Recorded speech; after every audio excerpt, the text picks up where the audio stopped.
কেন নবীজি সাল্লাল্লাহু আলাইহি ওয়াসাল্লামের রওজা মোবারকের উপরে সেই সবুজ গম্বুজের ঠিক মাঝখানের দিকে এই চারকোনা জানালার মতো ছিদ্রটি রাখা হয়েছে? অনেকে ভাবেন এটা হয়তো গম্বুজ পরিষ্কার করার জন্য রাখা হয়েছে, কিন্তু আপনি জানলে অবাক হবেন যে এর জন্য এই জানালাটি তৈরি করা হয়নি। তাহলে এই জানালার কাজ কি? কেন এত বড় গম্বুজের মাঝখানে এই জানালার মতো ছিদ্রটি? কোন রহস্য লুকিয়ে আছে এর পেছনে? মদিনার সেই চিরচেনা সবুজ গম্বুজ পৃথিবীর প্রতিটি শান্তিকামী মানুষের হৃদয়ের স্পন্দন।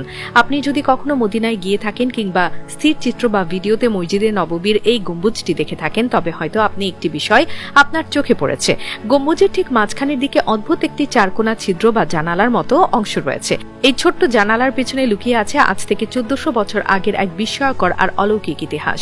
গল্পটা শুরু হয় আজ থেকে প্রায় 1500 বছর আগে মহানবী হযরত মুহাম্মদ সাল্লাল্লাহু আলাইহি ওয়াসাল্লামের ইন্তেকালের পরের কথা।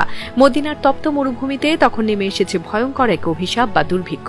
দীর্ঘ কয়েক মাস ধরে মদিনার আকাশে এক ফোঁটা বৃষ্টির চিহ্ন নেই। প্রখর রোদে মাটি ফেটে চৌচির হয়ে গেছে, কৃষকের মাঠের ফসল পুড়ে ছাই হয়ে যাচ্ছে। শুধু মানুষ নয়, তৃষ্ণায় আর খাবারের অভাবে রাস্তাঘাটে মরে পড়ে থাকছে অবলা গবাদি পশু। পুরো মদিনা জুড়ে তখন কেবল হাহাকার আর কান্নার রোল। সাহাবীরা দিশেহারা হয়ে পড়লেন। এমন মরণাপন্ন পরিস্থিতিতে তারা সবাই মিলে ছুটে গেলেন উম্মুল মুমিনিন হযরত মা আয়েশা রাদিয়াল্লাহু তাআলা আনহুয়ের কাছে। তারা বললেন, মা, মদিনা তো শেষ হয়ে যাচ্ছে, আমরা এখন কি করব?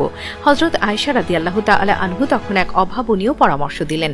তিনি বললেন, তোমরা আল্লাহর রাসূলের রওজা মোবারকের ঠিক উপরের ছাদের অংশটি এমনভাবে খুলে দাও যাতে রওজা পাক আর আকাশের মাঝখানে কোনো পর্দা না থাকে। রওজা মোবারক যেন সরাসরি আসমানের নিচে উন্মুক্ত হয়।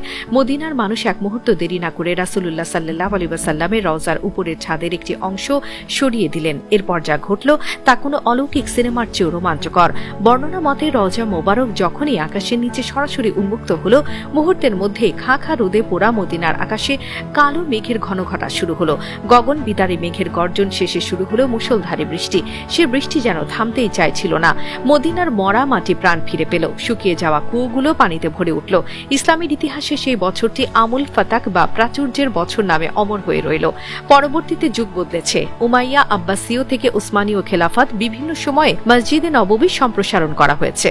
রাসূলুল্লাহ সাল্লাল্লাহু আলাইহি ওয়াসাল্লামের রওজা মোবারকের উপর যখন সে ঐতিহাসিক সবুজ গম্বুজটি নির্মাণ করা হয়, তখন স্থপতিরা সে অলৌকিক ঘটনাকে চিরস্মরণীয় করে রাখতে গম্বুজের গায়ে একটি অংশ ছিদ্র বা জানালা হিসেবে রেখে দেন।